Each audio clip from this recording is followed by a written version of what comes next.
자, 이번 시간에는요, 그 팟캐스트죠. 팟빵에 게시판에 올라와 있는 질문에 대해서 읽어가면서 답변을 한번 해드리는 시간을 갖도록 하겠습니다. 이 그 방송은 킹왕짱 옥션의 사이트에 업로드용으로 제작되는 것이고요. 그래서 이제 판서 형태로도 만들었습니다.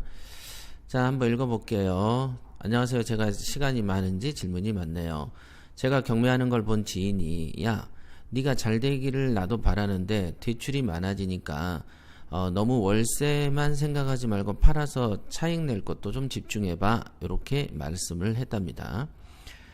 그래서 대뜸 월세 물건, 시세 차익 물건이 따로 있지 않고 같은 물건이야 라고 이제 얘기를 하신 거고, 어차피 시세 차익을 본다고 생각하고 낙찰받은 거라 팔리기만 하면 바로 차익이 생기는 거라고 했는데, 이 말씀이 맞죠?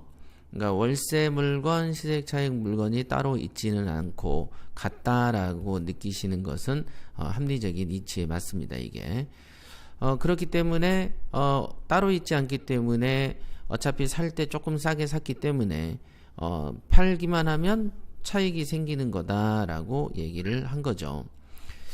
그래 놓고 보시니까 이제 갑자기 제가 했던 말이 생각이 났던 모형입니다. 협회장님도 시나리오 훈련 단계에서 월세용인지 시세 차익용인지 단기인지 장기인지에 대한 시나리오를 그려보라고 하신 게 떠오르더라고요. 시세 차익을 보고 들어가는 물건이란 것이 대출 없이 전세로 투자금을 회수하고 나중에 팔아서 차익이 나는 구조 외에 또 다른 구조가 있을까요? 이렇게 물어보셨네요. 그러니까 본인 생각에는 월세 물건, 시세 차익 물건이 따로 있는 게 아니다라고 생각을 했지만, 또 제 말의 표현이 월세용인지 시세 차익용인지를 좀 판단해 보라라는 말이 기억이 떠오르다 보니, 혹시 시세 차익이라는 것이 혹시 대출 없이 전세로 회수하고 나중에 팔아서 돈이 나는 그런 구조가 맞는가라는 생각이 드신 거고, 그렇다면 그 구조 외에 또 다른 구조가 있는지가 궁금해서 질문을 하신 것 같습니다. 최근에 부채가 늘면서 은행에서 얘기하는 DTI나 이런저런 대출에 대한 제약들로 그럼 전세를 놓는 방법을 써야 되나? 라는 이런 생각이 들어서 질문을 드립니다. 예, 이렇게 말씀을 해주셨네요. 그러면 여기에 대해서 이제 제가 설명을 한번 해드리도록 할게요. 자, 이 물건이라는 게 말입니다. 우리가 그 돈을 이렇게 낙찰을 받으면 월세라는 도구를 이제 선택을 하죠. 요즘에 왜 월세라는 걸 생각을 하냐면, 자 보세요. 우리가 이제 경매로 낙찰을 받죠. 낙찰을 받으면 우리는 뭘 활용하냐면 대출이라는 것을 활용합니다. 그래서 사람들은 이 대출이라는 게 많아지는 거에 대해서 꺼리는 것들이 있다. 꺼린다. 경매 물건 한 건에 대해서는 대출이라는 게 있고 대출에 대한 이자라는 게 생기죠. 대출하면 이자가 생기죠.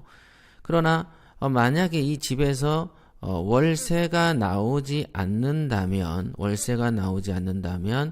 요거는 나의 월급에서 이자를 지급해야 되기 때문에 이 부동산에 대한 대출을 끼면 이자가 생기고, 이자에 대한 그 감당을 내 수입에서 쓰다 보면 내 월급이 수준이 떨어지게 되고, 그렇게 되면은 생활이 조금 더 품질이 떨어지게 되니 경매라는 것을 반대를 하게 됩니다. 통상 집안에서 경매를 잘 모르거나 경매를 잘 생소하거나 투자를 잘 모르는 집안에서 반대가 있기 마련이죠. 왜? 경매하면 대출 끼고, 대출 끼면 이자 생기고, 이자 생기면은 월급이 줄고, 요런 구조로 생각을 하는 거죠. 그런데 이런 구조를 깨끗하게 불식시켜 줄 수 있는 게 여기 있는 월세라는 것입니다. 그래서 이 부동산에 월세라는 거가 있기 때문에 나의 월급은 그대로 존재하고, 이 월세에서 이자를 감당하고 남는 월세, 요걸로는 이자 감당하고, 이 남는 월세 부분이 플러스 되기 때문에 나는 월급 플러스 남는 월세 소득, 요렇게 된 게 내 소득이죠. 그러니까 생활의 품질이 어떻게 된다? 올라가게 되는 것이죠. 이렇게 되는 거죠. 자, 그러면 이 구조가 1번 구조라면, 1번 모델이라면, 이런 집들이 또는 동일한 구조나 동일 구조가 100채가 있다면 당연히 대출도 100배가 되는 거고, 대출을 뺀 이자 소득도 똑같이 100배가 되는 것이죠. 그러면 생활의 품격도 100배가 올라가는 것이죠. 그렇기 때문에 대출이라는 것을 대출이 많아지니까 불안하다. 그러므로 차익용, 시세 차익용도 구입하는 게 어때라는 말은 어때라고 말을 하는 사람은 부동산에 대해서 아마추어죠. 예를 들면 만원짜리가 10,000개가 모이면 1억이 된다.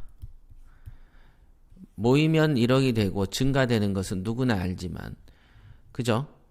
대출의 월세가 이만큼 되고 이 부분으로 대출을 감당할 수 있는 이 구조, 또는 어떨 때는 대출이 이만한 물건도 있을 것이고 어떤 물건은 요만큼이 대출인 경우도 있겠죠. 그래서 어떤 물건에는 요만큼만 월세 소득인 경우도 있을 것이다. 그러니까 가능하면 이 월세 수준 안에서 대출이 다 포함되게끔 이런 구조, 이 구조는 누가 선택하는 거냐? 선택은 여러분이 하는 것이죠.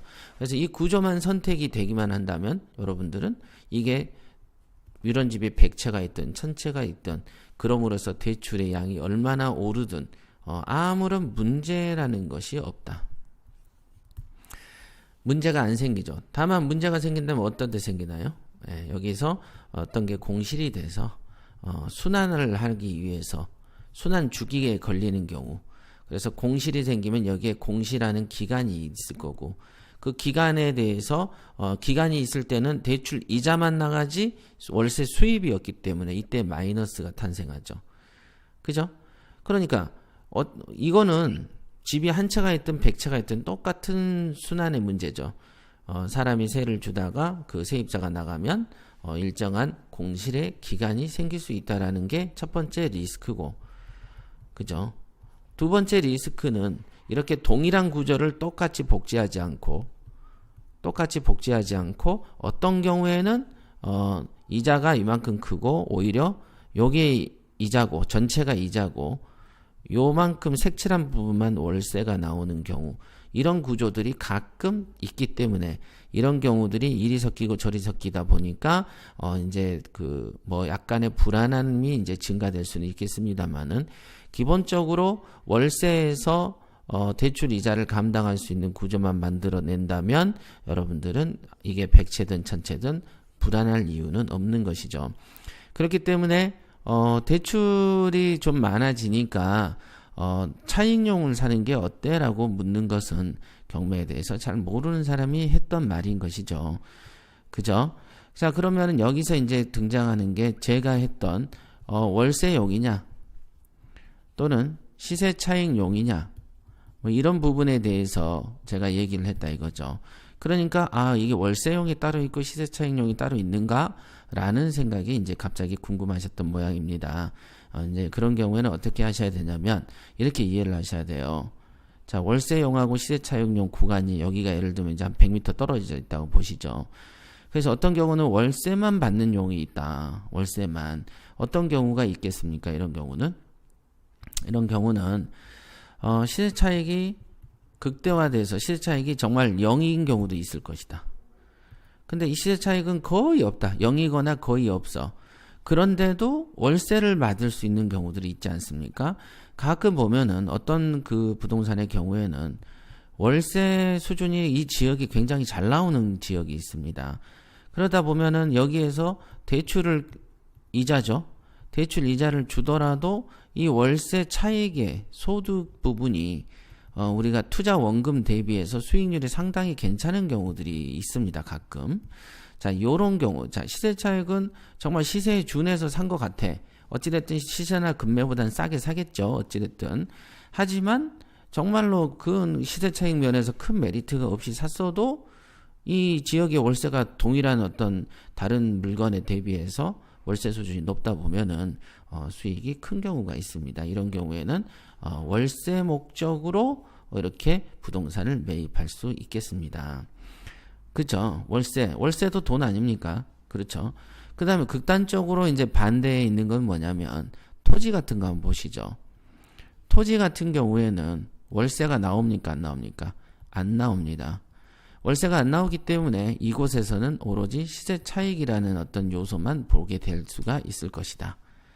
바로 이런 거죠.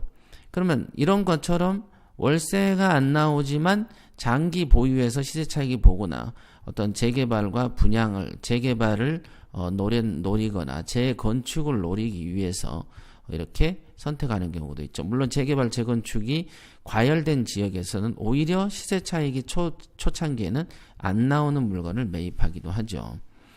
그러니까 성격 자체가 왜 그러냐면 재개발 재건축이 이슈가 되는 지역의 물건은 어떠냐면 주로 월세 수준이 낮습니다. 왜일까요? 여기가 낡은 지역이기 때문이죠. 그래서 재개발 재건축 부분은 오히려 월세가 낮고 낡은 지역의 건물이기 때문에 이런 경우에는 시세차익 목적으로 살 수도 있을 것이다. 시세차익 목적이라고 하니까 이게 기간이 곧 단기여야만 된다라고 착각하실 수도 있지만 여기에 있는 재개발 재건축은 굉장히 초장기에 속해 있는 것이다. 토지도 그렇죠.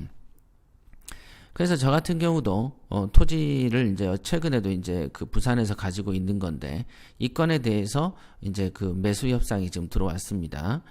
이거를 제가 평당 130엔가 샀는데 지금 한 280, 300 정도에서 매매 얘기가 되고 있습니다. 그래서 이제 제가 150평에 2억 원에 샀었거든요. 2억 원 정도에. 그렇게 되면은 예를 들면 300만 원만 기준으로 하면 4억 5천에 판매가 되는 것이죠. 그러면 2억에 사서 4억 5천에 판매가 되는 그런 어떤 그 계기가 될 수 있겠다라고 보실 수 있습니다. 그럼 여기에서는 월세가 나오긴 했습니다. 땅에. 왜? 주차장이니까. 그지만 이 주차장에서 나오는 월세 수준이라는 것이 이자를 제외할 정도하고 뭐 많이 남는 그런 수준이 아니었기 때문에 실제로 이런 건은 시세 차익 용도의 포인트가 맞춰진 물건이다라고 봐야 되고요. 단지 이런 기간이 길어지는데 월세가 전혀 안 나오는 순수 시세 차익 용도라면 이런 경우에는 더 많은 부담이 지어진다 이거죠. 자. 아까 말한 대로, 대출이 너무 많아지니까, 이자가 좀 많아지잖아. 그러니까, 이제는 좀 월세보다는 시세 차익용을 사는 게 어때? 라는 말은, 그러면 지금의 어떤 토지건처럼 대출 이자는 커녕 월세가 한 푼도 안 나와버려서 대출 이자에 대해서 끊임없이 개인 돈으로 부담을 해 나가면서 나중에 시세 차익을 볼 수도 있는 물건을 사라 이 뜻은 아니지 않겠습니까? 그 사람도 그죠? 결국은 이 대출 이자가 좀 나가는 거 대출이 많아지니까 시세 차익용으로 전환해봐 이거는 말 그대로 투자의 경험이 없는 입장에서 할 수 있는 소리다. 그죠? 이왕의 시세 차익을 보고 물건을 오늘 내놔서 내일 판매하는 게 아니기 때문에 이 기간 동안에 대출을 낀다면 거기에 대한 이자를 감당할 수 있는 월세가 동반되는 물건이 정말 좋은 물건인 거죠. 즉 월세가 충분히 나오면서도 차익도 볼 수 있는 물건이 좋은 거고 그러나 물건을 내놨을 때 언제 나가는지를 확정할 수 없는 입장이기 때문에 그럴수록 더더군다나 월세라도 꾸준히 나와주는 물건을 잡는 것이 가장 안전한 부동산 투자가 되지 않겠습니까? 그렇게 이해를 하셔야 된다. 그래서 이제 이 월세용으로 제가 이제 잡을 때는 통상 이제 뭐 빌라도 있고 뭐 이렇게 있겠지만 단독 다가구 같은 경우에서는 통상 여기에는 이제 월세를 목적으로 이제 주로 사기도 하죠. 그러나 이런 경우에는 특별하게 명도의 문제와 그 다음에 수리의 문제 이런 문제와 어떤 어려움이 있기 때문에 어려움이죠. 여기서 어려움이라는 것은 불가능이 아니고 여기서 어려움이라는 것은 능력에 비례한 투자자의 능력들이 거의 다 별로 거기서 거기기 때문에 명도하고 수리 부분에 대한 어떤 독특한 능력만 더 갖춘다면 이런 단독 다가구 같은 경우는 오히려 낮은 금액에서 낙찰이 되기가 좋고, 그리고 방이 많아서 월세 수입을 잡기가 좋고, 그래서 사실상 월세와 시세 차익 두 마리 토끼를 한 번에 잡기도 한다라는 것이죠. 그런 겁니다. 그래서 이 월세용이냐 시세 차익용이냐는 것은 지금 말한 것처럼 토지냐 분양이냐 또는 완전하게 시세 차익은 없으면서도 월세 차익이 나오는 용도냐라는 이 그 큰 틀에서는 극단이고, 그 사이사이에는 이렇게 중간중간에 어떤 성격, 여기가 0이라고 보면 어떤 데는 시세 차익 용도의 성격이 강하면서 월세가 겸해져 있을 것이고, 일종의 남자 여자라고 생각하십시오. 남자도 보면은 남자 몸속에 여성 호르몬이 있고, 남자가 늙으면서 여성 호르몬이 더 많이 나오고, 여자는 또 늙으면서 남성 호르몬이 더 많이 나온다고 하지 않습니까? 그래서 한 몸에가 남성 호르몬과 여성 호르몬이 섞여 있듯이 부동산 하나에 월세용과 시세 차익용이 섞여 있는 경우들이 있고, 그런데 그 중에서 어떤 물건의 특징에 따라서는 월세용이 30%면 시세 차익용이 70%가 섞여 있기도 할 것이다. 자, 그러면 이런저런 어떤 섞여 있는 상황을 여러분들이 이제 가장 합리적으로 선택하시는 거죠. 합리적으로 선택을 해서 이번 물건은 월세가 한 45% 강조돼 있고, 이번 물건은 시세 차익이 한 55% 강조돼 있네. 자, 이런 게 이안은 야, 이거는 월세가 한 20% 강조돼 있고 시세 차익용이 한 80% 강조돼 있다. 그런데 여기에는 시세 차익이 80% 가미되어 있지만 여기는 좀 시간이 좀 많이 필요하고, 요거는 뭐 시간이라는 거 크게 문제가 없이 어느 정도 이렇게 조금 정도만 시간이 좀 가면 현실화 될 것 같아. 그럼 이런 세 가지 어떤 변수들을 감안해서 총점을 매기죠. 총점을 매긴 다음에 여러분들이 선택하면 되는 것입니다. 경매의 장점 중에 하나가 대출이라고 분명히 언급을 했기 때문에, 대출이란 도구를 활용하지 못하면 지금 말한 것처럼 대출을 끼지 않으면 어떻게 되냐면은 이제 투자금이 많아지죠. 투자금이 많아집니다. 투자금이 많아지면 수익률이 극소로 떨어집니다. 그러니까 우리의 어떤 경제학에 가장 좋은 건 뭡니까? 최소 투자의 최대 효과죠. 이게 경제학의 기본 원리, 경제 원론의 최초는 처음에 나오는 굉장히 기초적인 어떤 규칙에 해당합니다. 그래서 최소 투자의 최소 효과, 이런 거 되게 중요하죠. 이거를 실현케 해주는 게 대출입니다. 그래서 이제 대출에 대한 활용에 대한 것도 좀 방법론으로 좀 깨우침일 필요가 있습니다. 이걸 어떻게 바라보느냐의 문제, 이걸 어떻게 활용하느냐의 문제. 근데 이제 아까 말한 것처럼 전세금으로 뺀다. 예, 제가 옛날 이렇게 한 적이 있어요. 이런 거죠. 전세가 5천이야. 근데 낙찰이 한 4천이야. 그럼 낙찰하고 이전 비용을 주고도 예를 들면 4,500이라고 칠까요? 예를 든 거예요. 그러니까 이제 이전비랑 기타 잡비가 이제 4,500이다. 그러면 전세금으로 요거를 덮어치우면 어떻게 됩니까? 대출이 있어요, 없어요? 0. 그러니까 대출 이자는 안 나가. 전세금만 5천이 들어오죠. 그럼 내가 투자한 것보다 더 많이 받아서 나오죠. 그죠? 그러니까 이렇게 되면 어떻게 됩니까? 집은 집대로 있고 돈은 돈대로 버는 이런 경우죠. 이런 경우는 오래 묻어놓는 경우들이 있습니다. 이렇게 월세는 대신 안 나오지만 대출 이자도 안 나가는 이런 형태가 있을 수 있습니다. 이런 형태. 이런 형태는 제가 옛날에 제가 얘기했잖아요. 3,110에 낙찰 받아서 전세는 6천 이렇게 들여놨다가 몇 년 있다가 1억 얼마에 팔았다. 이런 얘기 분명히 얘기했었습니다. 이게 1억 4,500인가 이렇게 팔았던 것 같습니다. 이때 보면은 3,100에 사서 6천에 세를 들여버렸으니까 실제로는 집은 집대로 있고, 그 다음에 시세 차익은 시세 차익대로 받고, 그 다음에 3천 투자해서 6천 벌었으니까 한 3천 가까운 돈에 그냥 무이자 현찰을 또 쓰게 된 거죠.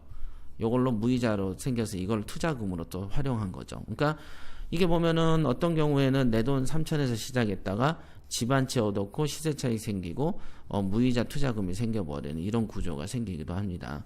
자, 이런 거 저런 거 예, 그죠? 아까 말한 것처럼 야 월세 이런 거보다 이제는 좀 차익용사 이거는 결론적으로 아마추어들의 발상에 불과하고 항상 아까 말한 것처럼 남성 호르몬, 여성 호르몬이 섞여 있듯이 월세와 시세 차익 용도가 이제 두루두루 교차되어 있다. 그래서 이 교차되어 있으므로 이거를 어떤 선을 선택할 것인가는 오로지 자신만이 판단하는 것이다. 이렇게 결론을 내드릴 수 있겠습니다. 자, 오늘 여기까지 하겠습니다.